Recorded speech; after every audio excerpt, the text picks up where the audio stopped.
기도해야 온당한 기도요, 어떻게 기도해야만이 하나님께서 기뻐하시는 기도인지를 가르쳐 주셨는데, 그것이 바로 대표적인 주기도문, 주님께서 가르쳐 주신 기도 아니겠습니까?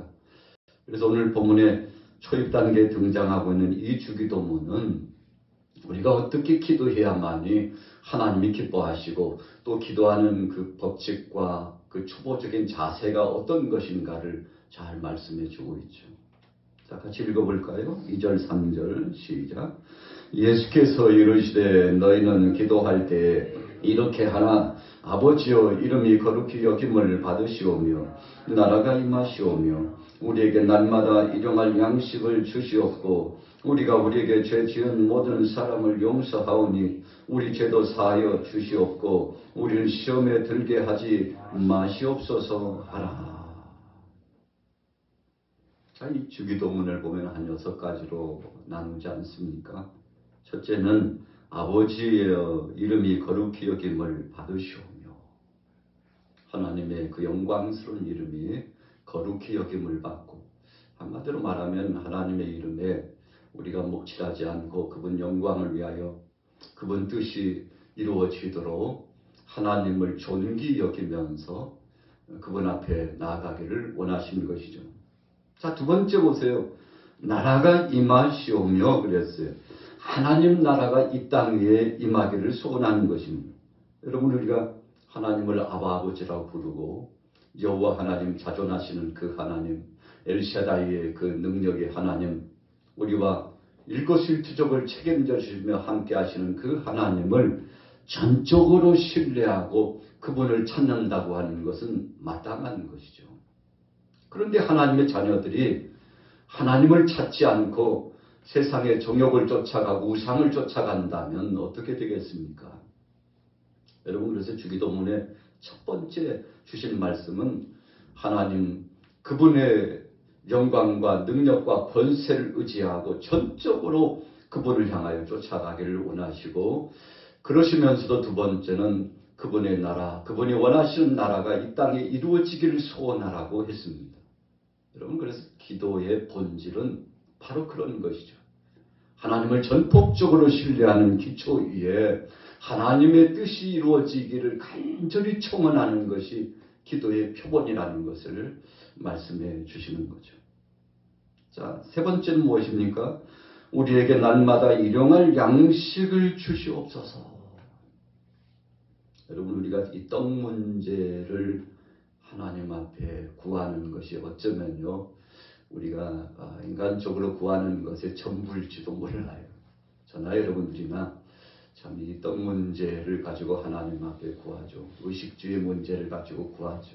어찌 보면 초보적인 것이고 마땅한 것이고 당연한 것입니다만, 그러나 그것에 창념이 빠져가지고 정작 하나님 앞에 구해야 될 것을 구하지 못하는 예가 많은데, 오늘 예수님 뭐라고 말씀하셨습니까?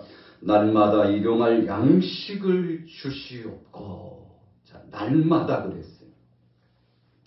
자, 오늘 양식은 오늘 하나님이 주신다는 것을 믿고 주님 앞에 간절히 구하라고 하는 것이죠. 그러니까 다른 말로 표현하면 욕심 부리지 말고 하루 일용할 양식 하나님께서 주셨다면 자족하고 감사하면서 살라는 것입니다.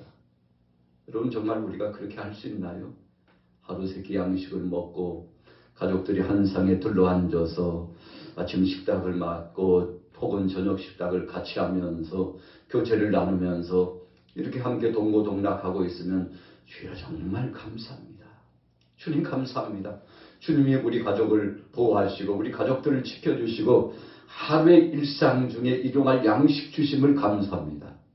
여러분, 이렇게 우리가 정말 감사하고 있다면, 하나님 앞에 영광 돌리고 있다면 주께서 얼마나 기뻐하실까요? 자, 그 다음에 보세요. 4절에 우리가 우리에게 죄 지은 모든 사람을 용서하오니 우리 죄도 사하여 주시옵고. 그러니까 첫 번째, 우리는 우리 편에 해를 끼치고 참 말할 수 없는 폐악을 끼치고요.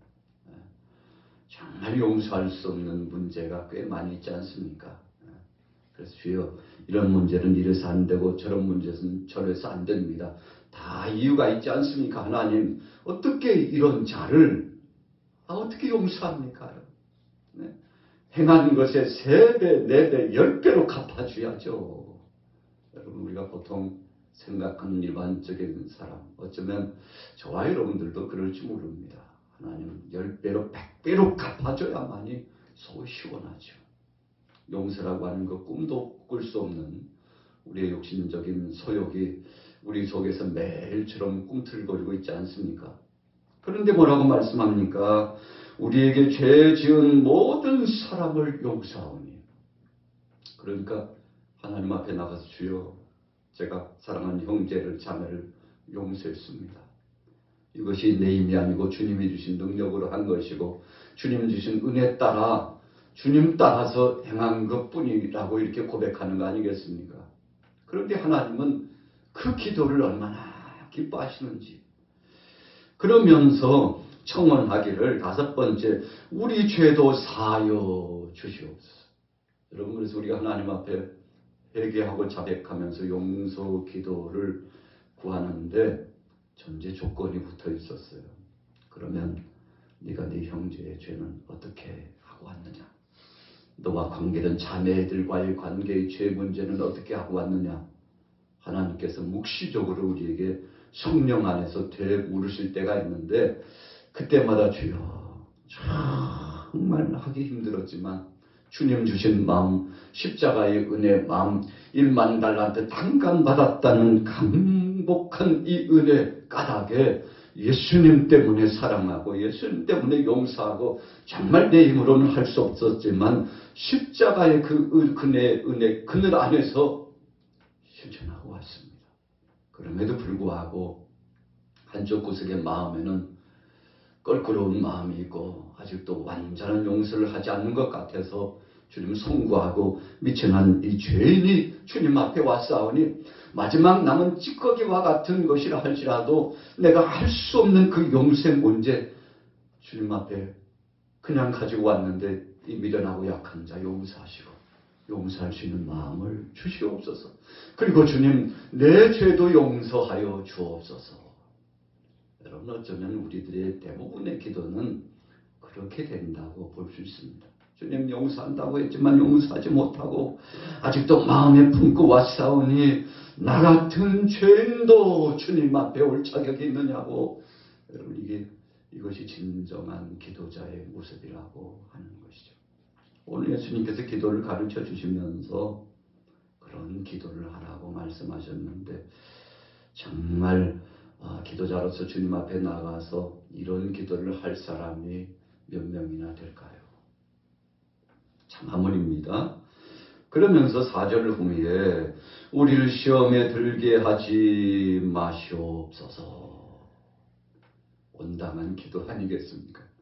여러분 그래서 주기도문은요 사실은 우리 자신을 성찰하고 우리의 나약함과 곤고함과 미련하고 우둔함과 주님의 은혜를 알지 못하고 감사치 못함과 그래서 불성실하고 하나님의 뜻을 거스린 거 그거 가지고 나가서 하나님 앞에 회개하고 철저하게 자신을 쳐서 복종시키고 그래서 주님 뜻대로 살게 해달라고 청원하는 그 시간 바로 그것이 진정한 기도라고 할 수 있는 것임을 오늘 예수님께서 가르쳐 주고 계시는 겁니다. 여러분 이 주기도문을 받았던 제자들은 어떤 마음이었을까요? 그리고 정말 주님 앞에서 주님이 원하시는 대로 기도하면서 삶 속에 주님의 말씀을 실천하면서 살았을까요? 우리가 성경에 보면 사랑하는 12제자들, 70인의 제자들, 또 500여 제자들 주님 말씀대로 그렇게 살지 못하고 있었다는 사실을 우리가 너무나 잘 압니다. 참 연약한 자였습니다. 넘어짐이 많았습니다. 그럼에도 불구하고 주님은 우리에게 또 기회를 주시고 우리를 하여금 다시 한번 귀한 직분을 감당하고 충성되지 못한 자지만 충성되이 여겨가지고 또 일을 맡겨주시고 우리를 써주셨다는 사실 여러분 너무나 감사한 것이죠. 자, 5절부터 같이 읽겠습니다. 5절에서 7절입니다. 시작. 또 이르시되 너희 중에 누가 벗이 있는데 밤중에 그에게 가서 말하기를 벗이여 떡 세 덩이를 내게 구워 달라. 내 벗이 여행 중에 내게 왔으나 내가 먹일 것이 없노라 하면 그가 안에서 대답하여 이르되 나를 괴롭게 하지 말라. 문이 이미 닫혔고 아이들이 나와 함께 침실에 누웠으니 일어나 네게 줄 수가 없노라 하겠느냐. 자, 기도를 어떻게 해야 될까? 부연 설명이 이어지는 말씀이 바로 5절부터 나타나고 있는 말씀입니다. 예수님 참 구체적으로 가르쳐 주셨어요. 정말 가까이 있는 친구가 찾아왔어도 그 친구의 청을 들어줄 때가 있고 들어줄 수 없을 때가 분명히 있다는 거죠.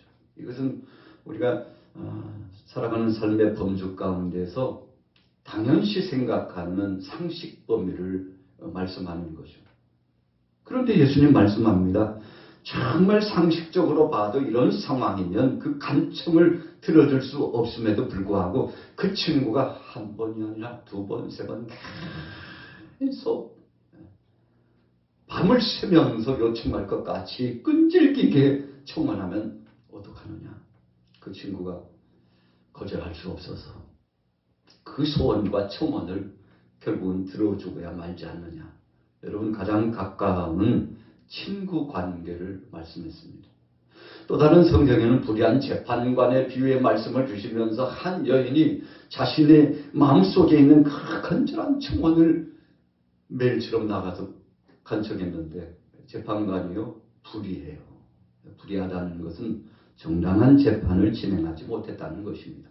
그럼에도 불구하고 이 여인은 이 손에 끈을 내려놓지 않고 매일처럼 찾아가서 재판관님 가서 문을 두드렸습니다. 여러분, 그러니까 첫 번째 예는 친구와의 관계 속에서 상식선에서 또 이웃 공동체 안에서 살아가는 삶의 범주 안에서 그때마다 이웃 간의 인간관계 속에서도 간절히 청원하면 다 그 소원을 들어주지 않는 예는 거의 없다는 사실을 예수님 말씀하시면서 8절에 뭐라고 말씀했습니까? 같이 읽어보겠습니다. 8절 시작. 내가 너희에게 말하노니 비록 보탬을 인하여서는 일어나서 주지 아니할지라도 그 간청함을 인하여 일어나 그 요구대로 주리라.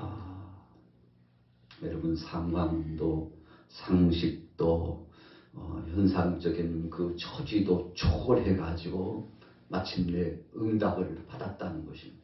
소원을 이루었다는 것입니다.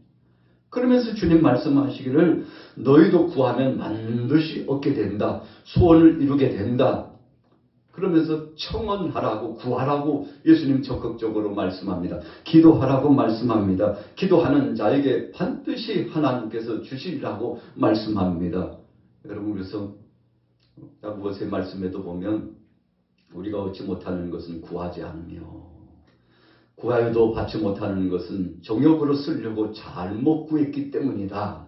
그래서 잘못 구한 것은 우리가 응답받지 못하지만 정말 진솔한 믿음을 갖고 하나님 뜻 가운데 구하는 것은 무엇을 원하든지 간에 다 이루어진다. 여러분, 야고보서의 말씀과 오늘 예수님께서 말씀하신 이 말씀, 구하는 자에게 반드시 주시고 문을 두드리는 자에게 열어주시고, 그래서 하나님은 하나님 앞에 청원하는 자를 결단코 외면하지 않으신다 말씀했는데, 이 뜻의 본질이 무엇입니까? 여러분, 우리가 마음에 소원하면 다 이루어지는 것입니까? 그런 뜻이 아니에요. 어떤 사람들은 기도에 대한 그 문맥과 의미를 잘 알지 못한 채 그냥 가서 하나님 앞에 구하면 다 응답되는 거 아니야? 그래서 어떤 때는 한 달이 지나고 1년이 지났는데 응답되지 않으면 아이고, 하나님 없나 봐. 하나님 앞에 나가서 구하면 다 응답된다고 그래서 기도했는데 하나님이 주시지 않는 거 보니까 하나님 안 계시나 봐. 여러분, 우리가 하나님을 오해하고 있는 것이죠. 오늘 예수님이 말씀하신 거 구하는 자에게 주신다고 하는 말씀의 의미의 핵심은 오늘 본문의 결론에 답을 주시고 있어요. 자, 뭐라고 말씀했습니까? 결론을 보겠습니다. 11절에서 13절 같이 읽습니다. 시작. 너희 중에 아버지 된 자로서 누가 아들이 생선을 달라 하는데 생선 대신에 뱀을 주며 알을 달라 하는데 전갈을 주겠느냐? 너희가 악할지라도 좋은 것을 자식에게 줄 알거든. 하물며 너희 하늘 아버지께서 구하는 자에게 성령을 주시지 않겠느냐 하시니라. 자, 구하는 자에게 성령을 왜 안 주시겠느냐? 그러시면서 그 전자에 보면 악한 자라도 세상에 참 아버지가 그 자식이 와가지고 아버지에게 소원하면서 달라고 하면 다 준다고 했습니다. 그런데 뭘 원했느냐가 아주 중요합니다. 자, 보세요. 11절에 보니까 생선을 달라 하는데 생선 대신에 뱀을 주며 그랬어요. 알을 달라 하는데 전갈을 주겠느냐.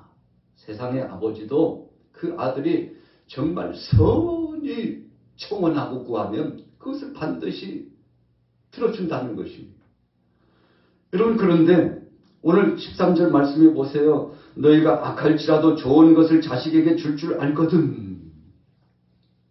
이 문맥에 우리가 아주 중요한 포인트를 두고서 묵상을 해야 합니다. 너희가 악할지라도 좋은 것을 자식에게 줄 알거든. 그랬어요. 나쁜 것은 주지 않는다는 뜻입니다. 하물며 하늘의 아버지께서도 하나님 뜻이 아닌 것, 육신의 정욕을 구하고 안목의 역사를 구하고 세상의 것들을 구하는 자식이 있다면, 그 자녀가 있다면 그들의 소원을 응답해 주시겠느냐? 응답해 주시지 않는다는 것입니다. 여러분, 그래서 야고보서의 말씀처럼 우리가 잘못 기도하면 응답되지 않는다는 것입니다. 그래서 하나님은 선한 심정을 가지고 하나님 뜻대로 구하는 자에게 응답을 주신다는 확연한 말씀을 주시고 계시는 거죠. 그래서 오늘 본문의 문맥을 우리가 잘 이해하려면 그렇구나. 오늘 예수님께서 구하라고 하시고 찾으라고 말씀하시고 문을 두드리라고 말씀하시는 것은 하나님 아버지의 뜻대로. 그래서 오늘 구하는 자에게 성령을 주시지 않겠느냐. 무슨 뜻입니까? 여러분, 기도할 때 성령에 이끌려서 우리가 하나님 앞에 기도해야, 성령 의지하여 아버지 뜻대로 기도해야만이 응답받는다는 사실에 답을 여기에서 주고 계시는 겁니다. 여러분, 오늘 저와 여러분들이 지금까지 어떤 기도를 해오셨습니까? 예수님께서 겟세마네 동산에서 참 다가오는 십자가의 무게감 속에 아버지여, 할 수만 있으면 이 잔을 내게서 지나가게 하옵소서. 이런 인성을 지니신 예수님도 얼마나 그 무게감이 자신을 압박해 오는지 참 감당할 수 없을 것 같아요. 그래서요, 할 수만 있으면 이 잔을 지나가게 하옵소서. 십자가 지지 않고 구속사역을 이룰 수 있다면 그렇게 되길 원합니다라고 기도했다는 거죠. 그러나 기도의 후미에 뭐라고 결론하십니까? 아버지요, 그러나 나의 원대로 하지 마옵시고 아버지의 원대로 되기를 원하나이다.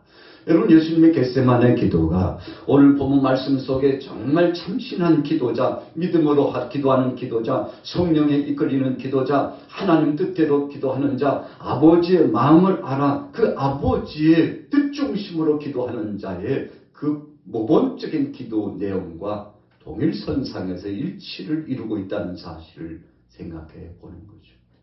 오늘 우리는 어떤 자세로, 어떤 마음으로, 어떤 목적을 가지고 하나님 앞에 기도하고 있습니까?